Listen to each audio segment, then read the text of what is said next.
Hello everyone. आज के इस लेक्चर में हम कवर करने वाले हैं ख्याति क्या होती है, उसकी प्रकृति और मूल्यांकन को। ठीक है ना। ये चैप्टर नंबर 3 है एनसीईआरटी बुक का।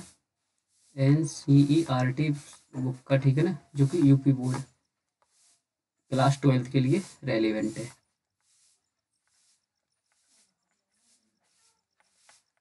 ठीक है। चैप्टर नंबर 3 है ये। इसमें हम ख्याति का मीनिंग करेंगे। ठीक है। तो ख्याति के अर्थ की अगर हम बात करें तो सरल शब्दों में देखें तो ख्याति से हमारा आशय व्यवसाय की प्रसिद्धि के मूल्य से होता है। यानी कि व्यवसाय हमारा कितना प्रसिद्ध है, कितनी हमारे व्यवसाय की वैल्यू, कितना एक तरीके से वायरल है हमारा, है ना, बिजनेस कितना ट्रेंड में चल रहा है ना। ख्याति क्या है? एक संपत्ति होती है, और संपत्ति भी कैसी होती है? ये संपत्ति होती है हमारी अमूर्त। अमूर्त का मतलब क्या हो गया? अमूर्त हो गया जो कि हम केवल महसूस कर सकते हैं, ना तो छू सकते हैं ना ही देख सकते हैं, महसूस कर सकते हैं ना, जिसे देखा नहीं जा सकता। ख्याति वह आकर्षक है जो ग्राहकों को अपनी ओर खींचती है। अब किसी भी चीज की वैल्यू, जैसे कि मान लीजिए एक तरीके से यहाँ पे आईफोन को ही मान लें, तो आईफोन की इतनी वैल्यू है, ग्राहकों को ये क्या है, ये अपनी ओर खींचता है ना। तो ये भी क्या है, ये ख्याति है एप्पल की, कि हाँ उसकी वैल्यू, किसी भी चीज की वैल्यू, या फिर सिंपल शब्दों में हम देखें तो इसको बोलते हैं औकात लाइन, है ना। किसी भी व्यवसाय की, किसी भी कंपनी की औकात, ये उसकी ख्याति होती है। ख्याति का वर्णन करना जितना आसान होता है उतना ही अधिक उसे परिभाषित करना भी होता है। कि व्यापारिक दृष्टिकोण से अगर हम देखें तो ख्याति को एक ऐसे तत्व के रूप में भी माना जा सकता है जिसके कारण अथवा उसके द्वारा व्यवसाय में विनियोग की पूंजी पर सामान्य से अधिक दर। मान लीजिए इसका मतलब क्या होगा सिंपल से शब्दों में, कि हमने 10 लाख रुपए लगाए, अपने व्यवसाय में 10 लाख रुपए लगाए। अब इस 10 लाख से हमने क्या सोचा था कि 5 लाख प्रॉफिट कमाएंगे हम इससे, है ना, 5 लाख प्रॉफिट कमाएंगे। बट हमने 5 की जगह कितना कमा लिया? 7 कमा लिया। तो ये 2 लाख जो एक्स्ट्रा कमा लिया ना हमने, वो क्या है? वो हमारी ख्याति को ही तो रिप्रेजेंट कर रहा है, कि हमारी ख्याति अच्छी है तभी हमारी सेल, तभी हमें प्रॉफिट अच्छा मिल पाया, है ना। तो वो चीज होती है। उसके बाद परिभाषा की अगर हम बात करें, लॉर्ड मैकटार्टन के अनुसार ख्याति व्यापार के अच्छे नाम, देखो व्यापार का अच्छा नाम, उसका अच्छे संबंध के कितना रिलेशन से, है ना, एक कस्टमर से कितना अच्छे तरीके से डील कर पाते हैं हम, और संपर्क का लाभ होता है। यह वह आकर्षक शक्ति होती है जो कि ग्राहकों को अपनी ओर लाती है, अपनी ओर खींचती है ना। ख्याति किसी भी चीज की वैल्यू, किसी वो क्या है, उससे ही तो ग्राहक कंपनी अपने प्रोडक्ट खरीदने के लिए क्या कहते हैं, आकर्षक होते हैं ना। यह एक ऐसी चीज भी होती है जो पुराने सुप्रस्तावित व्यापार को नए व्यापार से भिन्न करती है। अब पुरानी कोई चीज चल रही थी, मान लीजिए एक कंपनी ए है और एक कंपनी बी है। अब ये कोई ऐसा काम कर रही थी जो कि पुराना कोई प्रोडक्ट बना रही थी, बट बी ने क्या करा, एक नया प्रोडक्ट लॉन्च कर दिया मार्केट में, और उसकी अच्छी खासी सेल हो रही है। तो ये क्यों है? क्योंकि उसकी ख्याति बन गई है मार्केट में, है ना। तो वो भी चीज हो जाती है।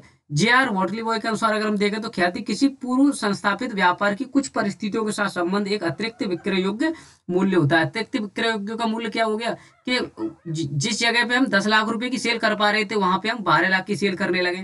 तो ये भी क्या है, जब 2 लाख एक्स्ट्रा हमारा बिकने लगा तो ग्राहक जब खरीद रहे हैं, 2 लाख रुपए एक्स्ट्रा हमारी सेल बढ़ गई, तो वो क्या हमारी ख्याति की वजह से ही तो बढ़ी है। जो कि उसके सुप्रसिद्ध होने वाले संस्था पे उनके संबंध अच्छे हैं, है ना, निरंतर वो समृद्धि की बात करता है। इस आशा से भविष्य में व्यापार की लाभार्जन शक्ति भी बढ़ जाती है, चेंज हो जाती है हमारी। तो वो भी क्या है, एक तरीके से वो भी ख्याति होती है। अब अगर हम देखें, 4 चीजों को देख लेते हैं यहाँ पे, कि ख्याति की प्रकृति कौन कौन से तरीके ये होते हैं, नेचर, है ना, ख्याति का नेचर होता है ये। तो बिल्ली के स्वभाव की अगर ख्याति की अगर हम बात करें,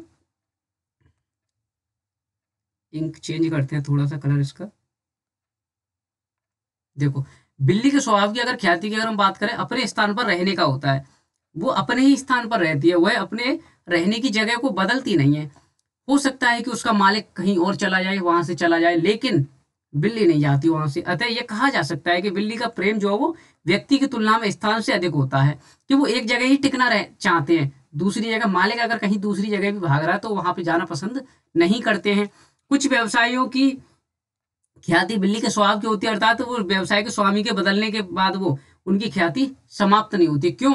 क्योंकि कस्टमर तो वहीं से परचेज करेगा, मालिक चाहे जहां कहीं भी चला जाए, है ना। तो ख्याति का संबंध स्थान विशेष से है, व्यापार के मालिकों से नहीं होता है ना।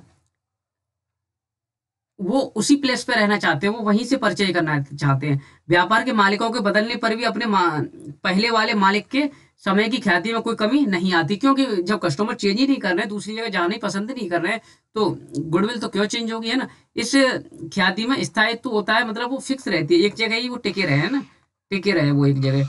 अतः इसका मूल्यांकन सबसे अधिक होता है। तो ये बात याद रखनी है आपको, बिल्ली के स्वभाव का मूल्यांकन ख्याति का जो सबसे अधिक होता है, ठीक है ना। उसके बाद आते हैं कुत्ते के स्वभाव की में।